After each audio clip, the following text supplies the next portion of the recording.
try nyo na yung ano, Pinoy Wrestling. Pinoy Wrestling? Hindi pa. Parang, oy!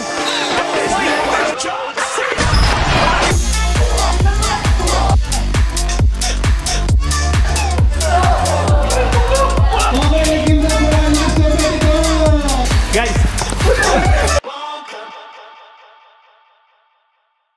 Okay ka lang, pre.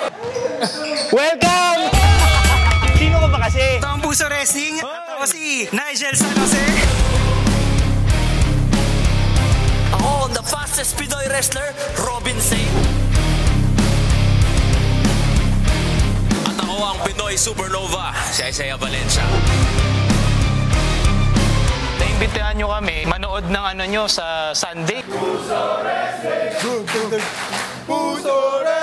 Most likely, every month, meron kaming show dito, live show. Dito sa Brawl Pit Bulusan, sa La Loma, Quezon City.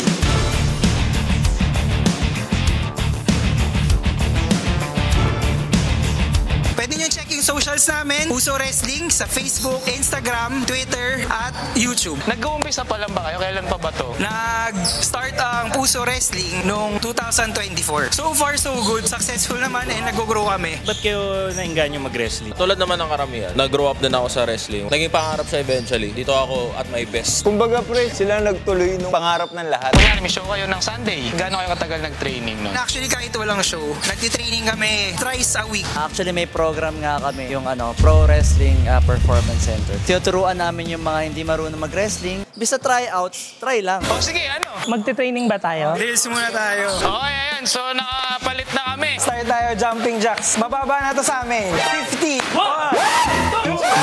3, 4, 15, 16, 17, 18, 19, 20. Okay, Patutukan na? hindi pa. Kaya ka nababato eh. Pag nagtitraining kami, ang pinapractice namin, paano ang safety o yung defense para sa sarili namin. So ngayon, papalakasin natin yung leg natin. So ngayon, baba tayo, baba. Back bridge muna tayo. Record natin ng 12 seconds, ganyan. Kayo. O game, kayo naman.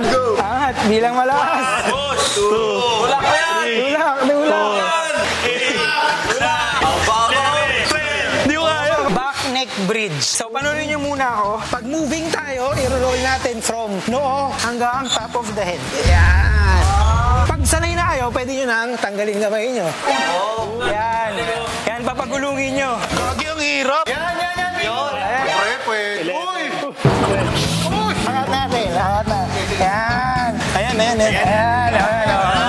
Mahirap! Warm up pa lang yon. Tawag dito flow pose. Importante rin ito, pangpatibay ng leeg. O game. Kayo naman. O yan, tulak natin. So 12 counts.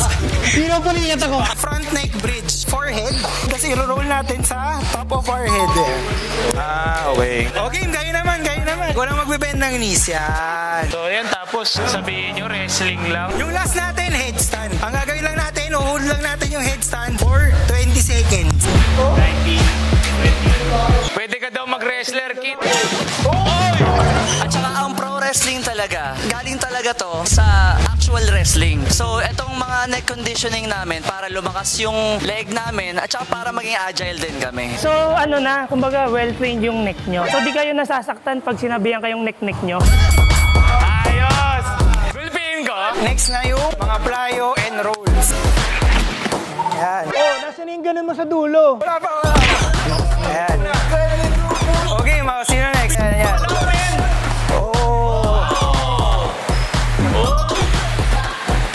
Ang galing. Hindi ko kaya, natatakot ako. Ang hirap, gagi. Yan. Isa pa. So, yung next natin, back roll naman.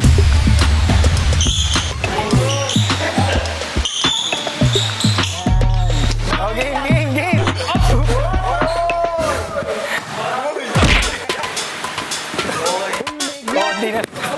Ito kaya ni Kito.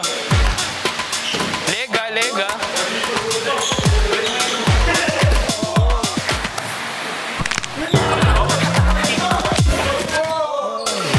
Ayoko na. Ang tawag dito is tiger roll. So, mababang version muna. Yung low. Teacher namin kayo. Ito yung low. Ito yung high. Mas maganda tignan pag malaki. Ito ang gamo. O game tiger roll, ayan na oh. Go front roll pa din. Yun! Oh. Swing mo pa yung back leg. Niloloko tayo, wrestler to eh. Yan. Yun. Gano'n nyo katagal yun na nakuha? Matagal din namin siya nakuha kasi una, ginagawa lang namin siya, binabato lang namin yung katawan namin. Basics muna, step 1, step 2. Eventually, since lumalakas yung katawan namin, nagagawa namin siya. Yung na-carry on ko na skills, yung discipline rin, sobrang importante pagdating sa pro wrestling. Kasi kung nakikita nyo pa ang pro wrestling as entertainment, ano rin to sa amin? Sports rin to. So, importante yung discipline. Hindi siya saya-saya talaga. Sa una kong tapak sa ring, nabagok ulo ko. Tapos sabi ko, babalik pa ba ako? Tapos yun, hindi ko na maalala.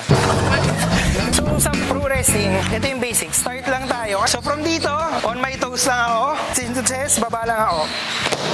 So, importante, kaya chin to chest, para hindi kayo ma-whiplash o mabagok. Ayan, sige, tatoy. Tapos hips forward. Ako pa try. Sige, sandal ka na. Lean back, tapos hips forward. Yun yung feeling. Ayan, pero nangyari, nag-collapse yung lower back mo. Sakit.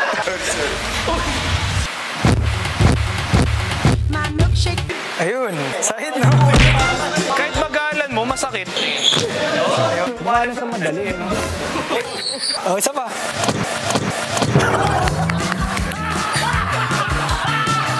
Yun yung foundation. Yun yung basic, yun yung importante. Pero madami pang iba-ibang klaseng bump. Ito, high back bump. Pre, masakit yun. Masakit yun pero dahil sanay namin. Tawag dito, face bump. Pre, masakit yun, pre. Ang tawag dito, flip bump. Ang safe nila tignan. Kaya isipin nyo, ayan, pinagawa namin may mat kasi kung feeling ng mga tao, ay baka trampoline lang yan, malambot. Ayan. So makikita nyo, kanina si Adrian, nasaktan yun.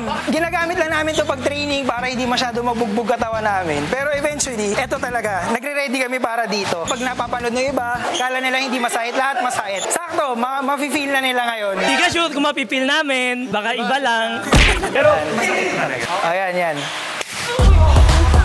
Ginagawa niyo yun? Okay, sino gusto Pwede kami na lang. Hindi yan para full experience. Hindi kanina ka pa eh. Hindi siya pagpipigyan kita. Not bad! Not bad! Hindi yan tinodo eh, pero nakakagising. Yung tingin niya sa'yo, nung sinabi mong not bad, parang nanggigil. Konti lang ha. Pre, tropo tayo.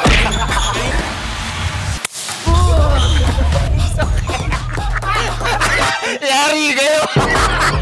Bibilang tayo ah. 1, Not bad, diba? Alam mo yung masakit? Kompleto na lahat. Oy, Kit, call mo ah. O, kahit sino sa inyo. Tayong dalawa. Ready? Ready? Let's go. 1, 2, 3. Guys! Hoy! Bakit ka sisilaktan? Bakit ka sisilaktan? Hindi ako papayag! Aray ko! Siyempre para full experience sa akin. Gusto ko dalawa sila. Kung gusto mo walang t-shirt, dali kayo mo para sa audience. Ayan. Okay lang ba talaga? Do I have your consent? Yes. Ayun, may consent. Your Honor. 1, 2, 3. Yun ang tunog ng wrestling. Ano to eh, kuko? Oh, pero yung dito, yung... Bakit ang saya mo pa din? Ay, hindi. Ako gusto ko makatry. So, kay Nigel. Pinanamihan mo eh. Isa pa, wala pa. May ang sakit. Parang yung gumamit sa puno. Mahirap talaga pag one day eh. Pwede na kaming mag-demo nung mga wrestling. Question pala, gusto rin malaman ng mga fans, hindi ba siya rehearse? Pagdating sa pro wrestling, ayan, na-experience yun eh. Alam yung hindi talaga biro eh. Fun sa audience kasi yun naman talaga gusto namin mag-entertain. Pero wrestler to wrestler, laban talaga to. And yun nga, aaralin namin kung ano yung ginagawa ng mga kalaban namin para ready kami. Ready kaming tumanggap, ready kami mag-defend, and ready kami mag-offense. Ibig sabihin, yung mga gagawin nila, ide-defend nyo rin. Oo, yun talaga. Ang tinitrain lang namin, yung moves namin para ma-execute namin na maayos. As a wrestler, ano talaga to? Sport talaga to. Ang pro wrestling sa Pilipinas, maliit lang yung community. Pag nag-check kayo sa ibang bansa, lalo na sa Japan, ang pro wrestling sa kanila, supported ng government yan. Kasi culture talaga yun. And yun yung goal namin, na at least dito sa Pilipinas, magbigyan ng suporta yung wrestling. Puso! Again, wag nyo try sa bahay. Alright, ring the bell!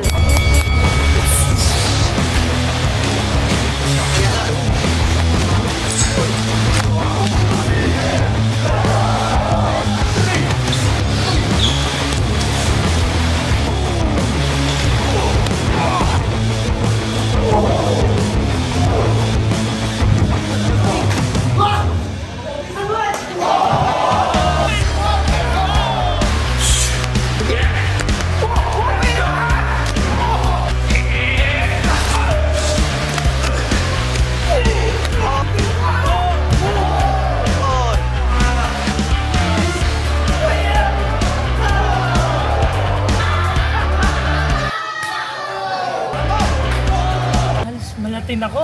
Pero natahulin na lamo.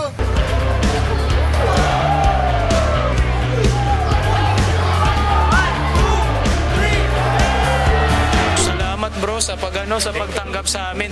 Actually, hindi siya talaga joke, guys. So, ayan, buti naka-experience kami. And kung may mga fan ng wrestling dyan na gusto mag-try, Meron kaming training program ng actual head coach ng Puso Wrestling, PWPC. Dito din sa Brawl Pit, Bulusan. Mag-message lang kayo sa mga social media namin. Hindi to try out, try lang. so kayo, isa lang. Ano lang kami, Puso Wrestling. Pero may iba ring wrestling promotion. Usually, nakaka-partner ng Puso Wrestling is yung World Underground Wrestling. Kita niyo yung banner nila. Dito yung home base talaga nila. In-open nila yung doors sa amin para syempre matuloy yung Pinoy Wrestling. And may isa pa kaming kasama, tawag sa kanila is Dexcon. Usually, sila yung nagdadala ng mga international talents. Kaya may nakakalabang ko, tiga UK, Japan. Itong Black Hawkies, nakita nila first hand kung ano ang Pinoy Wrestling. Hoy!